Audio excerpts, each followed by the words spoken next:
어머님, 이게 대체 무슨 짓이에요? 그날 제 사위가 거실에서 제 멱살을 잡으며 소리쳤습니다. 얼굴이 새빨개진 채 계약서를 던지며 고함을 쳤죠.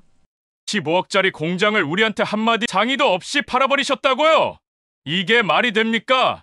딸은 바닥에 주저앉아 울고 있었고 저는 사위에게 멱살을 잡힌 채 서 있었습니다. 사위는 화가 나 소리쳤습니다. 이건 배신입니다. 배신! 저는 조용히 대답했습니다. 평생 남 위에 살았어. 이제 한 번쯤은 날 위해 살아도 되지 않겠어? 현관문을 나가며 마지막으로 돌아봤죠. 딸의 눈물, 사위의 분노, 텅 빈 거실. 하지만 제 마음은 처음으로 가벼웠습니다. 여러분, 68살 노인이 왜 이런 선택을 했을까요? 지금부터 그 이야기를 들려드리겠습니다. 잠시 들으시기 전에요. 혹시 지금 어디서 듣고 계신지 댓글로 알려주실래요? 여러분의 한마디가 큰 힘이 됩니다. 그럼 이제 이야기를 시작하겠습니다.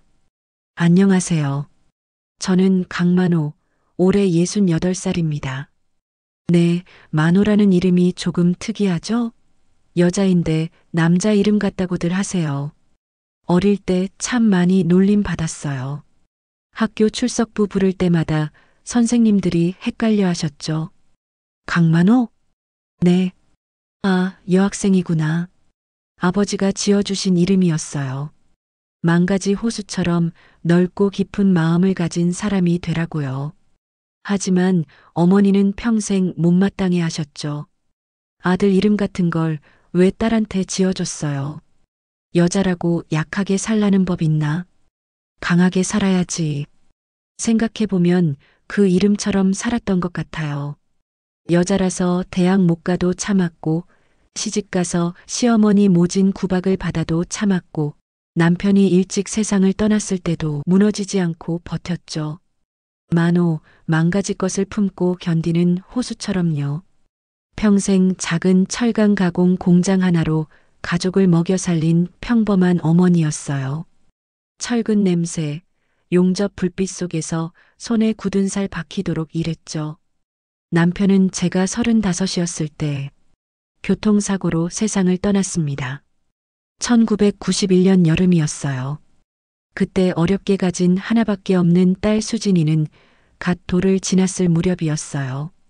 남편의 장례식장에서 조문객들이 수군거렸어요.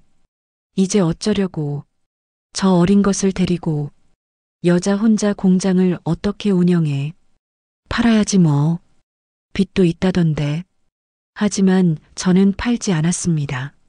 장례를 치른 다음 날 새벽 4시에 일어나 공장으로 갔어요. 남편의 작업복을 입고 남편의 용접기를 들었죠. 단 하루도 쉬지 않았습니다. 그렇게 딸을 키웠어요.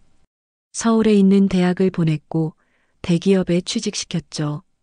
좋은 남자를 만나 결혼도 했습니다. 사위는 건축 설계사였어요. 겉보기엔 성공한 가정이었습니다. 하지만 그 성공 뒤에는 제 희생이 있었어요. 아니, 희생이라고 생각조차 못했죠. 그게 당연한 엄마의 삶이라고 믿었으니까요. 만호라는 이름처럼 저는 모든 것을 품었습니다. 딸의 등록금, 결혼 자금, 신혼집 보증금. 불평 한마디 없이 다 해줬어요. 하지만 언젠가부터 깨달았어요. 제가 품은 것들이 이제는 무게가 되어 저를 짓누르고 있다는 거리요. 그리고 그 무게를 내려놓기로 결심한 순간 모든 게 바뀌었습니다. 지금부터 그 이야기를 들려드릴게요. 68세 강만호의 마지막 3개월, 그리고 진짜 첫 시작의 이야기를요. 2024년 7월 12일 금요일 새벽 4시였습니다. 저는 알람도 없이 눈을 떴어요. 몸이 이미 시간을 외워버렸거든요. 손을 뻗어 낡은 스탠드를 켰습니다. 노란 불빛 아래 거울 속 제 얼굴이 보였죠. 주름이 깊게 파인 이마, 굳은 살 박힌 손, 그리고 여전히 또렷한 눈빛. 68살의 강만호, 그게 저였습니다. 작업복을 입고 현관문을 나섰어요. 새벽 공기는 차가웠지만 익숙했죠. 공장까지는 걸어서 10분 거리였습니다. 이 길을 33년 동안 걸었어요. 남편이 세상을 떠난 1991년 여름부터 단 하루도 빠짐없이요. 가로등 불빛 아래 제 그림자가 길게 늘어졌습니다. 예전엔 두 사람의 그림자였는데 이젠 하나뿐이더군요. 공장 정문 앞에 섰습니다. 만호철강이라고 쓰인 간판이 희미하게 빛나고 있었어요. 남편이 직접 써준 글씨였죠. 그 공장은 사실 남편이 처음 세운 곳이었습니다. 결혼하고 5년쯤 지났을 때였어요. 가진 건 낡은 트럭 한 대와 납땜기뿐이었죠. 그날 밤 남편이 한참 동안 종이에 무언가를 쓰더니 말했어요. 여보, 우리 공장 이름은 만호강철 어때? 저는 웃으며 물었죠. 왜 내 이름을 붙여요? 창피하게. 남편은 조용히 고개를 저었습니다. 당신 이름 만호는 강할 강보다 더 강해. 난 늘 당신 덕에 버텼어. 세상에 흔한 철보다 단단한 마음, 그게 당신이야. 그래서 만호강철. 당신 이름으로 시작하는 공장이지. 그렇게 공장 간판에 만호강철 4글자가 새겨졌습니다. 그때는 몰랐어요.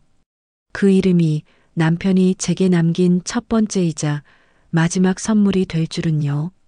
저는 매일 아침 이 글씨를 보며 다짐했습니다. 오늘도 버티자. 오늘 하루만 더. 그렇게 33년을 버텨왔습니다. 문을 열고 들어섰어요. 기계유 냄새, 철 냄새가 코를 찔렀죠. 어떤 사람들은 이 냄새를 싫어하지만 저에겐 삶의 향기였습니다. 전등 스위치를 올렸어요. 형광등이 깜빡이며 켜졌고 공장 안이 환해졌습니다. 그런데 이상했어요. 어제 퇴근할 때 분명히 정리해뒀던 작업대 위에 서류 한 장이 놓여 있었거든요. 저는 천천히 다가가 그 종이를 집어들었습니다. 부동산 중개 광고지였습니다. 이 일대 토지 매입 상담 환영합니다. 고가 매입 가능. 재개발 구역 포함. 빨간 글씨로 금매 도장이 찍혀 있었어요. 누가 넣고 간 걸까요? 문은 분명히 잠겨 있었는데. 잠시 생각하다가 저는 그 종이를 구겨 쓰레기통에 던졌습니다. 기분이 좋지 않았어요. 마치 누군가 제 인생을 함부로 평가한 것 같았거든요. 하지만 그건 시작에 불과했습니다. 오후 2시쯤 예고도 없이 딸 수진이가 찾아왔어요. 사위 민수도 함께였죠. 평일 오후에 두 사람이 함께 온다는 건 흔한 일이 아니었습니다. 뭔가 준비된 대화가 있다는 뜻이었어요. 엄마, 오늘 시간 되세요? 잠깐만 얘기 좀 해요. 딸의 목소리는 평소보다 조금 낮았습니다. 사위는 말없이 제 뒤편으로 걸어가 공장 천장을 올려다봤어요. 마치 감정사라도 된 것처럼 건물의 가치를 가늠하는 눈빛이었죠. 무슨 일인데? 저는 손에 묻은 기름때를 닦으며 물었습니다. 엄마, 이제 그만 좀 쉬셔야 되지 않을까요? 왜? 나이도 있으시잖아요. 지난번에 병원도 가셨고 계속 이렇게 일하시면 몸 상하세요. 난 괜찮아. 일하는 게 더 편해. 그러자 사위가 끼어들었습니다. 어머님, 솔직히 말씀드릴게요. 이 공장, 이제 수익성이 없어요. 토지 가치만 남았죠. 제가 건축 쪽 일하니까 아는데 이 일대 재개발 프로젝트가 곧 들어와요. 지금 파시면 좋은 가격 받으실 수 있어요. 저는 한참 동안 아무 말도 하지 못했습니다. 딸이 다시 말했어요. 엄마, 우리가 나쁜 얘기하는 거 아니에요. 진짜 엄마 건강 생각해서 그러는 거예요. 하지만 저는 알고 있었습니다. 딸의 눈빛 속엔 걱정보다 조급함이 더 많이 담겨 있었거든요. 그건 사위도 마찬가지였어요. 저는 고개를 천천히 저었습니다. 아직은 아니다. 내가 정리할 때 정리할게. 엄마, 수진아, 이 공장은 내 아빠랑 내가 만든 거야. 함부로 손댈 수 없어. 딸은 더 이상 말하지 않았습니다. 사위는 입술을 깨물며 고개를 돌렸죠. 두 사람은 곧 돌아갔어요. 작별 인사도 제대로 하지 않고요. 그날 밤 저는 혼자 공장 사무실에 앉아 있었습니다. 창밖으론 가로등 불빛이 희미하게 들어왔고 기계들은 잠들어 있었어요. 저는 오래된 장부를 꺼냈습니다. 1987년부터 쓴 기록이었죠. 남편의 손글씨가 앞부분에 빼곡히 적혀 있었고 1991년부터는 제 글씨로 바뀌었습니다. 한 줄 한 줄이 제 땀과 눈물이었어요. 그런데 이제 그게 수익성 없는 토지로 불리고 있었습니다. 저는 장부를 덮고 창밖을 바라봤어요. 달이 떠 있었죠. 이게 맞는 걸까? 그날 밤 처음으로 그런 의문이 들었습니다. 그로부터 정확히 2주 후인 7월 26일, 저는 쓰러졌습니다. 그날도 평소처럼 새벽 4시에 일어나 공장으로 갔어요. 오전 10시쯤 철근 용접 작업을 하고 있었죠. 불꽃이 튀고 쇠타는 냄새가 코를 찔렀습니다. 그런데 갑자기 가슴이 조여왔어요. 숨이 막혔습니다. 손에 들고 있던 용접기가 바닥에 떨어졌고 저는 그대로 주저앉았어요. 시야가 흐려지고 귀가 멍했죠. 마지막으로 본 건 천장의 형광등이었습니다. 다음 기억은 응급실 침대 위였어요. 눈을 뜨니 하얀 천장이 보였고 소독약 냄새가 났습니다. 옆에선 심전도 기계가 삐삐 소리를 내고 있었죠. 정신 차리셨어요? 사장님. 익숙한 목소리였어요. 공장 직원 박 과장이었습니다. 그가 119에 신고해줬다고 했죠. 괜찮습니다. 그냥 좀 어지러웠을 뿐이에요. 사장님, 의사 선생님이 심근경색 초기 단계래요. 큰일 날 뻔했어요. 간호사가 다가왔습니다. 보호자분 연락처 알려주세요. 저는 한참을 망설였어요. 손가락이 떨렸죠. 결국 떨리는 목소리로 딸의 전화번호를 불러줬습니다. 박 과장은 회사로 돌아갔고 저는 혼자 남았어요. 1시간이 지났습니다. 2시간이 지났죠. 하지만 딸은 오지 않았습니다. 병실 창밖으로 해가 기울어가는 게 보였어요. 오후 4시쯤 휴대폰이 울렸습니다. 문자였어요. 엄마, 미안해요. 회사에서 급한 미팅이 있어서 당장은 못 가요. 간호사한테 부탁해뒀으니까 괜찮을 거예요. 빨리 나으세요. 저는 그 문자를 읽고 천천히 휴대폰을 내려놨습니다. 눈물이 나오려다 멈췄어요. 우는 것조차 사치 같았거든요. 그냥 가만히 천장을 바라봤습니다. 천장엔 작은 얼룩이 있었어요. 누군가 남긴 흔적이겠죠. 나도 이런 얼룩처럼 사라지는 걸까? 의사 선생님은 일주일 입원을 권했습니다. 심장에 무리가 왔으니 안정을 취해야 한다고 했죠. 저는 고개를 끄덕였어요. 어차피 갈 곳도 없었으니까요. 다음 날 4인실 병실로 옮겨졌습니다. 옆 침대에는 저보다 나이가 많아 보이는 할머니가 계셨어요. 팔에 링거를 맞고 계셨죠. 오전 10시쯤 그분 딸이 찾아왔습니다. 엄마, 오늘 미역국 끓여왔어요. 병원 음식 맛없으시죠? 엄마, 발 좀 주물러 드릴게요. 붓지 않았어요? 엄마, 창문 좀 열어드릴까요? 답답하시면 안 되니까. 딸은 1시간 넘게 머물렀습니다. 할머니의 손을 잡고 등을 쓰다듬고 이야기를 나눴어요. 할머니는 행복한 얼굴로 웃고 계셨죠. 저는 그 모습을 보며 커튼을 살짝 당겼습니다. 볼 수가 없었거든요. 셋째 날 오후 딸이 잠깐 들렀습니다. 30분 정도였어요. 엄마, 괜찮으세요? 응, 괜찮아. 의사 선생님이 뭐래요? 안정 취하면 된대. 다행이다. 엄마, 저 오늘 일찍 가봐야 해요. 내일 프레젠테이션 준비해야 해서요. 그래, 가봐. 딸은 10분도 채 앉아있지 않고 일어났습니다. 저는 그 뒷모습을 보며 깨달았습니다. 아, 나는 이미 이 가족에서 퇴직된 존재구나. 필요할 때만 불러지는 예비 인력 같은 존재. 더 이상 중심이 아닌 주변부.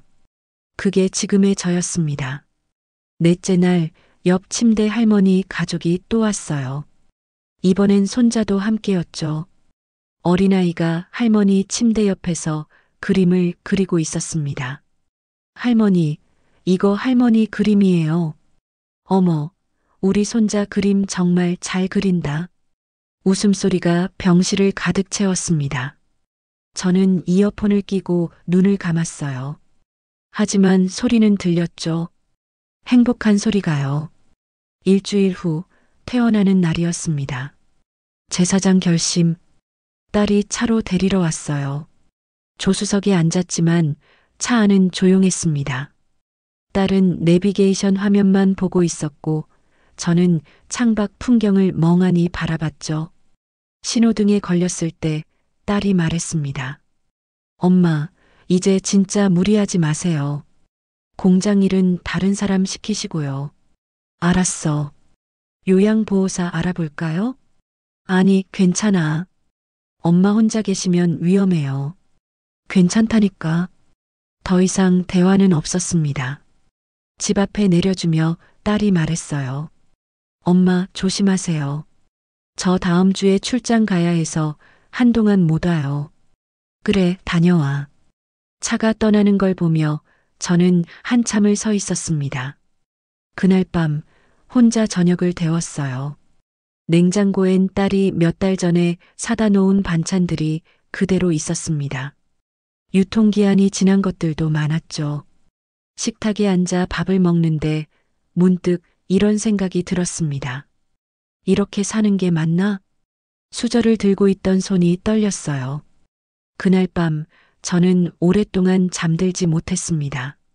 퇴원 후 한 달이 지난 8월 말이었습니다. 저는 아직 몸이 완전히 회복되지 않아 공장엔 나가지 못하고 있었어요. 집에서 서류 작업만 하며 지냈죠. 매일 창밖을 보며 시간을 보냈습니다. 공장이 그리웠지만 의사 선생님은 최소 2달은 쉬어야 한다고 했거든요. 8월 28일 토요일 오후 딸에게서 전화가 왔습니다. 엄마, 오늘 저녁에 저희가 갈게요. 오랜만에 같이 식사해요. 오랜만이었습니다. 퇴원한 이후 딸을 본 지 3주 만이었어요. 저는 나름 정성껏 준비했습니다. 딸이 어렸을 때 좋아하던 갈비찜을 만들었어요. 사위가 좋아한다던 된장찌개도 끓였죠. 오후 내내 부엌에서 보냈습니다. 손이 떨려 칼질이 서툴렀지만 그래도 정성은 가득 담았어요. 저녁 6시 딸 부부가 도착했습니다. 엄마, 건강 좀 어때요? 괜찮아. 많이 좋아졌어. 얼굴이 좀 헬쑥해 보이는데 밥 먹으면 나아질 거야. 자, 앉아. 식탁에 둘러앉았습니다.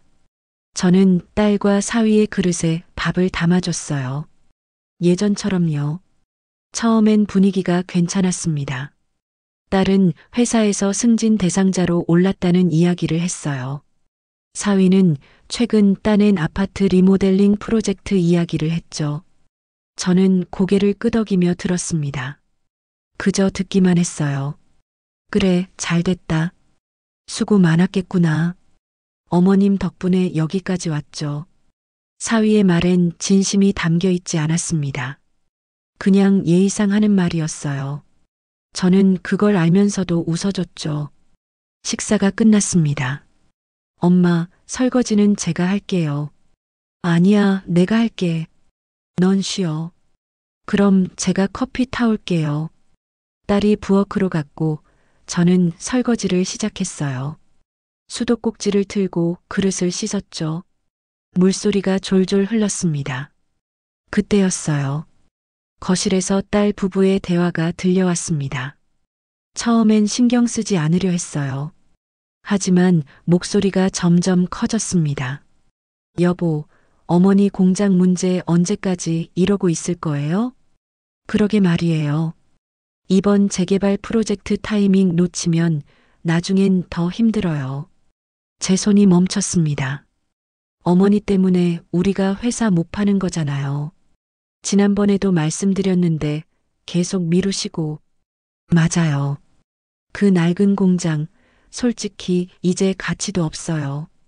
토지만 15억은 받을 텐데. 그 돈이면 우리 새 건물도 짓고 사무실도 확장할 수 있는데.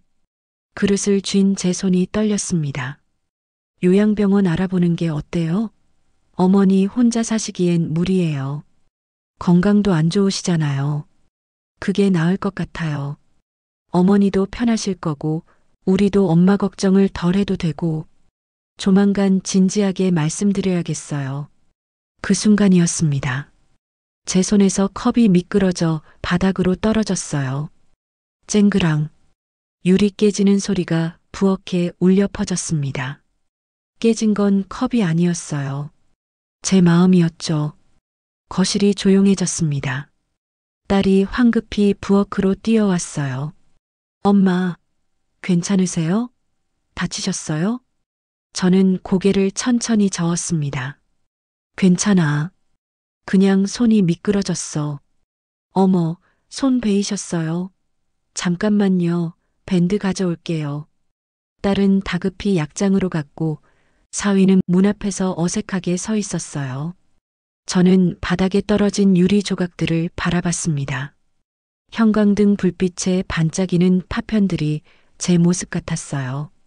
산산이 부서진 조각들. 딸이 돌아와 제 손가락에 밴드를 붙여줬습니다. 엄마, 조심하셔야죠. 요즘 힘드시죠? 아니야. 엄마, 우리가 진지하게 얘기 좀 해야 할 것 같아요. 저는 딸의 얼굴을 봤습니다. 걱정하는 표정이었지만 눈빛은 달랐어요. 조급함과 계산이 섞여 있었죠. 무슨 얘기? 나중에요. 오늘은 엄마 쉬세요. 딸 부부는 30분 후 돌아갔습니다. 엄마, 다음 주에 또 올게요. 그래. 몸조리 잘하세요. 응.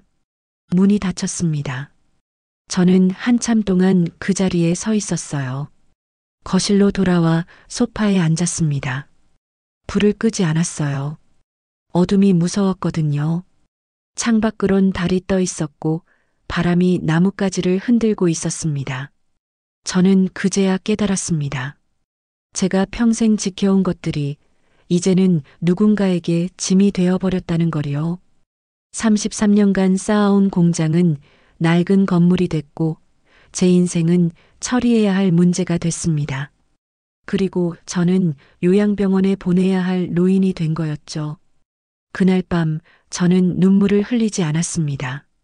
눈물조차 나오지 않았어요. 그냥 텅 빈 마음으로 천장만 바라봤습니다. 그날 밤 저는 잠들지 못했습니다. 새벽 4시 몸은 여전히 시간을 기억하고 있었어요. 하지만 이번엔 작업복 대신 실내복을 입고 서재로 향했습니다. 오래된 나무 책상 앞에 앉았죠. 서랍 깊숙한 곳에서 금고 열쇠를 꺼냈어요. 작은 철제 금고였습니다. 남편이 1985년에 사준 거였죠. 열쇠를 돌리자 딸각 소리와 함께 문이 열렸습니다. 안에는 40년간 모아온 서류들이 가지런히 정리되어 있었어요. 1987년 남편과 함께 작성한 사업자 등록증, 1991년 남편이 세상을 떠난 후 제 단독 명의로 바꾼 등기부, 1998년 대출을 받아 공장을 확장했을 때의 계약서, 2005년 증축 공사 완료 서류, 2018년 모든 대출을 다 갚았을 때의 완납 증서. 저는 서류를 하나하나 책상 위에 펼쳤습니다. 한 장 한 장이 제 인생이었어요. 땀과 눈물, 그리고 포기하지 않았던 날들의 기록이었죠. 여보, 내가 제대로 한 거 맞죠?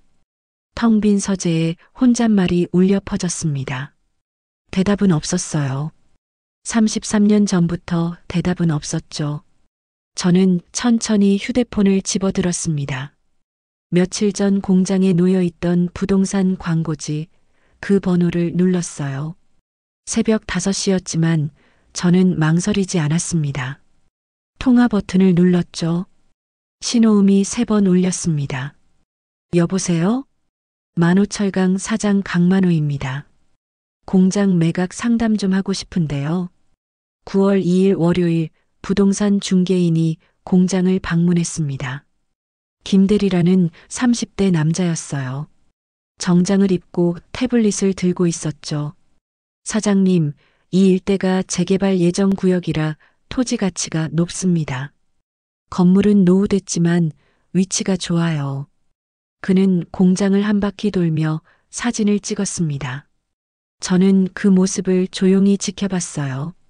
마치 제 인생을 감정하는 것 같았죠. 대략 얼마 정도 받을 수 있을까요? 토지 평수랑 위치 고려하면 15억에서 16억 사이일 것 같습니다. 숨이 멎는 것 같았어요. 40년의 가치가 숫자로 환산되는 순간이었습니다. 매수자 알아봐 주시겠어요? 네, 사장님. 근데 혹시 가족분들께는 말씀하셨어요? 저는 고개를 저었습니다. 이 공장은 제 명의입니다. 제가 결정할 일이에요. 그래도 가족들과 상의는 괜찮습니다. 책임은 제가 집니다. 김 대리는 더 이상 묻지 않았어요. 일주일 후인 9월 9일 매수자가 나타났습니다. 대한건설이라는 중견 건설사였어요. 이 일대 재개발 사업을 준비하며 토지를 모으고 있다고 했죠. 계약은 빠르게 진행됐습니다. 사장님, 15억 5천에 계약하시겠습니까? 네. 계약금은 10%, 1억 5,500만 원 먼저 입금됩니다. 알겠습니다. 잔금은 한 달 후 10월 15일에 치르겠습니다. 좋습니다. 계약서를 읽는 동안 제 손은 떨리지 않았어요. 오히려 평온했습니다. 도장을 꺼냈습니다. 남편이 새겨준 강만호 인감이었죠. 계약서 4군데에 도장을 찍었습니다. 도장을 찍을 때마다 40년의 무게가 조금씩 내려가는 것 같았어요. 계약 완료됐습니다. 축하드립니다. 김 대리가 악수를 청했습니다. 저는 그의 손을 잡았죠. 고생하셨습니다, 사장님. 고생은요. 이제 시작인데요. 집으로 돌아와 금고를 열었습니다. 계약서를 넣고 새 통장도 만들어 넣었어요. 1억 5천만 원이 입금된 통장이었습니다. 그날 밤 저는 다시 공장을 찾아갔습니다. 혼자서요. 문을 열고 들어섰어요. 어둠 속에서 기계들이 잠들어 있었죠. 전등을 켰습니다. 형광등이 깜빡이며 공장을 밝혔어요. 저는 천천히 걸으며 하나하나 만져봤습니다. 용접기, 절단기, 작업대. 고생 많았어. 정말 고생 많았어. 작업대에 손을 얹었어요. 손때가 묻어 반질반질했죠. 이제 쉬어도 돼. 나도 쉴 거야. 창고로 갔습니다. 남편의 작업복이 아직 걸려 있었어요. 33년 동안 한 번도 버리지 못했던 옷이었죠. 저는 그 옷을 꺼내 안았습니다. 여보, 내가 옳은 선택을 한 거겠죠? 눈물이 흘렀습니다. 처음으로요. 우리 딸 제대로 키운 거 맞죠? 대답은 없었지만 저는 알고 있었어요. 이제 제 시간을 살아야 한다는 걸요. 사무실로 돌아와 오래된 장부를 꺼냈습니다.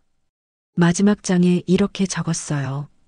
2024년 9월 9일 만호철강 계약 완료. 40년의 역사 여기서 마침. 강만호. 펜을 내려놓고 장부를 덮었습니다. 마지막으로 공장을 한 바퀴 돌았어요. 그리고 전등 스위치 앞에 섰죠. 손을 올렸습니다. 안녕. 찰칵. 불이 꺼졌습니다. 어둠 속에서 저는 문을 닫고 나왔어요. 뒤돌아보지 않았습니다. 뒤돌아보면 무너질 것 같았거든요. 10월 15일 화요일 잔금 치르는 날이었습니다. 오전 10시 은행에서 모든 절차가 끝났어요. 15억 5천만 원이 제 통장으로 들어왔죠. 평생 본 적 없는 숫자였습니다. 사장님, 수고하셨습니다. 고맙습니다. 은행을 나와 햇살 아래 섰어요. 10월의 바람이 선선했습니다. 저는 한참을 그 자리에 서 있었죠. 이제 됐어. 이제 내 인생이야. 집으로 돌아왔습니다. 거실 책상 위에 큰 봉투를 올려놓았어요. 안에는 매매 계약서, 입금 확인증, 새 통장, 그리고 편지 한 장이 들어 있었습니다. 편지는 오래 고민해서 썼어요. 수진아, 내가 원하던 대로 했다. 공장은 팔았고 돈은 4명의 통장에 있어. 이제 너의 걱정은 하나 줄었겠구나. 나도 이제 내 인생을 살아보려 한다. 엄마가 어떻게 사는지는 나중에 알게 될 거야. 건강하게 지내라. 엄마. 편지를 봉투에 넣고 테이프로 봉했습니다. 그 다음 짐을 쌌어요. 큰 캐리어 하나에 옷 몇 벌을 넣었습니다. 많지 않았어요. 두꺼운 겨울 코트, 편한 바지 몇 벌, 속옷과 양말. 그게 전부였죠. 작은 가방에는 소중한 것들을 담았습니다. 사진첩 한 권, 남편의 손목시계, 딸이 돌무렵 때 다 같이 찍은 가족사진, 결혼반지. 그게 제 40년이었습니다. 오후 4시쯤 딸에게 전화했어요. 수진아, 오늘 저녁에 집에 좀 들러줄 수 있어? 왜요, 엄마? 무슨 일 있어요? 그냥 좀 보고 싶어서. 알았어요. 6시쯤 갈게요. 저는 거실을 정리했습니다. 필요 없는 가구는 모두 치웠어요. 책상과 봉투만 남겨뒀죠. 텅 빈 거실이 이상하게 후련했습니다. 6시 10분 현관문이 열렸습니다. 딸과 사위가 들어왔어요. 그리고 멈췄죠. 엄마, 이게 뭐예요? 왜 이렇게 비어 있어요? 딸의 목소리가 떨렸습니다. 정리했어. 무슨 정리요? 저는 책상을 가리켰습니다. 저기 봉투 열어봐. 딸은 천천히 다가가 봉투를 집어들었어요. 테이프를 뜯고 서류를 하나씩 꺼냈죠. 첫 장은 매매 계약서였습니다. 엄마, 이게 공장 매각 계약서예요? 그래. 언제요? 왜 우리한테 말도 안 하시고 말했으면 됐어? 아니면 반대했어? 딸은 아무 말도 하지 못했습니다. 통장을 보더니 숫자를 확인했어요. 딸의 얼굴이 하얗게 질렸죠. 사위가 다가와 소리쳤습니다. 어머님, 이건 너무하시는 거 아니에요? 우리도 계획이 있었는데 이렇게 일방적으로 하시면 어떡해요? 저는 사위를 똑바로 봤어요. 계획? 내 계획은 내 공장 팔아서 내 건물 짓는 거였잖아. 그게 지난달에 거실에서 한 얘기 다 들었어. 요양병원 보내려던 것도. 딸의 얼굴이 빨개졌습니다. 엄마, 그건 괜찮아. 너희가 나쁜 자식이라고 생각 안 해. 저는 가방을 들었습니다. 그냥 이제 우리가 서로 다른 길을 가야 할 때가 된 거지. 엄마, 어디 가시려고요? 내가 살고 싶은 곳으로. 어디요? 알 필요 없어. 나중에 연락할게. 그때 사위가 계약서를 흔들며 고함을 질렀습니다. 어머님, 이건 너무 이기적이세요. 이건 배신입니다. 배신. 저는 그 말을 듣고 피식 웃었어요. 이기적? 그래, 맞아. 평생 남 위에 살았으니까 이제 한 번쯤은 나 위에 이기적이어도 되겠지. 우리는요? 우리 생각은 안 하세요? 너희 생각? 지난 몇 년간 너희가 날 생각한 적 있어? 딸이 울먹이며 말했습니다. 엄마, 우리가 그렇게 나쁜 자식이었어요? 저는 딸의 손을 잡았어요. 마지막으로요. 아니야, 수진아. 너희는 나쁜 자식이 아니야. 그냥 우리가 서로를 오해하고 있었던 거지. 엄마, 엄마는 평생 너를 위해 살았어. 그게 행복이라고 믿었거든. 근데 언젠가부터 그게 너한테 짐이 된 거 알아? 나도 알았어. 눈물이 흘렀습니다. 딸의 눈에서요. 그래서 이제 각자 행복하게 살아보자. 엄마는 엄마대로, 너는 너대로. 저는 손을 놓고 현관으로 향했습니다. 엄마 연락은 해요. 제발이요. 응, 할게. 건강하게 지내라. 엄마. 딸의 눈물, 사위의 분노, 텅 빈 거실을 뒤로 하고 문을 닫았습니다. 집안에서 딸이 우는 소리가 들렸지만 저는 엘리베이터 버튼을 눌렀어요. 돌아보지 않았습니다. 돌아보면 다시 무너질 것 같았거든요. 엘리베이터가 1층에 도착했습니다. 밖으로 나오니 저녁 바람이 불었어요. 차가웠지만 상쾌했습니다. 저는 가방을 들고 걷기 시작했어요. 어디로 가는지는 몰랐지만 발걸음은 가벼웠습니다. 40년 만에 처음으로 제 발로 제 길을 걷는 기분이었죠. 그날 밤 저는 기차를 탔습니다. 강릉행 KTX였어요. 창밖으론 어둠이 흐르고 있었고 저는 그 어둠 속에서 미소 지었습니다. 이제 시작이야. 지금 저는 강원도 작은 바닷가 마을에 살고 있습니다. 강릉에서 버스로 30분 더 들어간 곳이에요. 이름도 생소한 작은 어촌 마을이죠. 인구 600명, 대부분 노인들이고 젊은 사람은 손에 꼽을 정도입니다. 공장 매각 대금 중 1억으로 바다가 보이는 작은 집을 샀어요. 방 2개, 거실 하나, 부엌 하나. 딱 혼자 살기 좋은 크기였죠. 1억은 목공방을 차리는 데 썼습니다. 마을 입구 빈 건물을 임대해서 작은 공방을 만들었어요. 남은 돈은 통장에 그대로 두었습니다. 딸을 위해서요. 처음 이곳에 왔을 때가 10월 말이었습니다. 낯선 집, 낯선 바다, 낯선 공기. 모든 게 익숙하지 않았어요. 새벽 4시에 눈을 뜨면 여전히 용접 소리를 찾는 제 자신이 이상했죠. 손은 나무를 찾는데 머리는 철근을 떠올렸습니다. 첫 일주일은 울었어요. 혼자 바닷가에 앉아 파도를 보며 울었습니다. 이게 맞는 건지, 너무 이기적인 건 아닌지, 딸이 미워하는 건 아닌지. 하지만 시간이 지나며 달라졌습니다.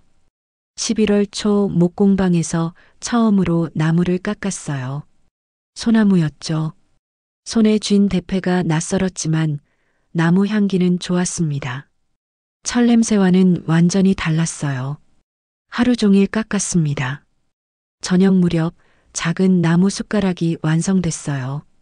투박했지만 제 손으로 만든 첫 작품이었죠. 그날 밤 그 숟가락으로 밥을 먹었습니다. 세상에서 가장 맛있는 밥이었어요. 12월이 되자 마을 사람들과도 친해졌습니다. 옆집 할머니는 가끔 반찬을 갖다 주셨어요. 혼자 사시니 쓸쓸하시겠어요. 이거라도 드세요. 고맙습니다. 우리 서로 의지하고 살아야죠. 목공방에도 손님이 오기 시작했어요. 주로 마을 어르신들이었죠. 이거 좀 고쳐주실 수 있어요? 얼마예요? 그냥 해드릴게요. 이웃인데요. 조금씩 제자리가 생겼습니다. 딸과는 한 달에 한 번 정도 전화 통화를 했어요. 처음엔 어색했습니다. 엄마, 잘 지내세요? 응, 잘 지내. 거기는 어때요? 좋아. 바다가 보여. 그렇구나. 너는? 저도 잘 지내요. 짧은 통화였지만 그것만으로도 충분했어요. 1월 중순 딸에게서 문자가 왔습니다. 엄마, 주말에 갈게요. 아기 데리고요. 아기? 전화를 걸었습니다. 수진아, 아기가 뭐야? 엄마 말 안 했죠? 저 드디어 임신했어요. 지금 6개월이에요. 순간 숨이 멎었습니다. 그랬구나. 잘 됐다. 애썼다. 보여드리고 싶어요. 그래, 와라. 1월 18일 토요일 딸 부부가 찾아왔습니다. 배가 불러온 딸을 보는 순간 눈물이 났어요. 참으려 했지만 흘렀죠. 엄마, 울지 마세요. 기쁜 눈물이야. 사위도 달라져 있었습니다. 예전보다 부드러운 얼굴이었어요. 어머님, 그동안 죄송했습니다. 괜찮아. 진심으로 사과드려요. 알아. 이제 됐어. 목공방을 구경시켜줬어요. 딸은 제가 만든 나무 장난감들을 보며 웃었습니다. 엄마, 이거 다 엄마가 만든 거예요? 응. 대단하다. 엄마가 이런 재능이 있는 줄 몰랐어요. 나도 몰랐어. 저녁은 함께 먹었습니다. 제가 끓인 된장찌개와 생선구이였어요. 식사 중에 딸이 말했습니다. 엄마, 그때 엄마가 떠나신 게 잘하신 것 같아요. 왜? 그 일이 있고 나서 우리가 많이 반성했어요. 우리가 엄마한테 너무 못했구나. 엄마 인생은 생각 안 하고 우리 욕심만 부렸구나. 사위도 고개를 끄덕였습니다. 우리가 철없었어요, 어머님. 저는 두 사람의 손을 잡았어요. 너희 잘못이 아니야. 각자 살아야 할 때가 온 거지. 그래도 엄마가 행복해 보여서 다행이에요. 너희도 행복해 보여. 네, 엄마. 우리 행복해요. 그날 밤 딸 부부는 근처 펜션에서 잤습니다. 다음 날 아침 떠나기 전에 딸이 말했어요. 엄마, 아기 태어나면 데리고 올게요. 그래, 기다릴게. 자주 올게요. 천천히 와도 돼. 엄마는 여기 있을 거야. 차가 떠나는 걸 보며 손을 흔들었습니다. 이젠 울지 않았어요. 지금은 2월 말입니다. 여전히 새벽 4시면 눈이 떠요. 하지만 이제는 기계 소리 대신 파도 소리가 들립니다. 창문을 열면 바다 냄새가 코를 찌르죠. 아침엔 목공방으로 출근합니다. 나무를 깎고 샌드페이퍼로 다듬고 기름칠을 해요. 오후엔 마을 어르신들과 차를 마시며 이야기를 나누죠. 저녁엔 바닷가를 걷습니다. 혼자지만 외롭지 않아요. 이제 저는 누구의 어머니도 누구의 아내도 아닙니다. 그냥 강만호예요. 평생 남을 위해 숨죽이며 살았던 제가 이제는 제 숨소리를 듣고 있습니다. 그게 이기적이라면 네, 저는 이기적입니다. 하지만 이게 제 마지막 자유예요. 여러분, 인생은 결코 늦지 않습니다. 78배도 80에도 우리는 다시 시작할 수 있어요. 중요한 건 용기입니다. 내 인생을 내가 선택할 용기.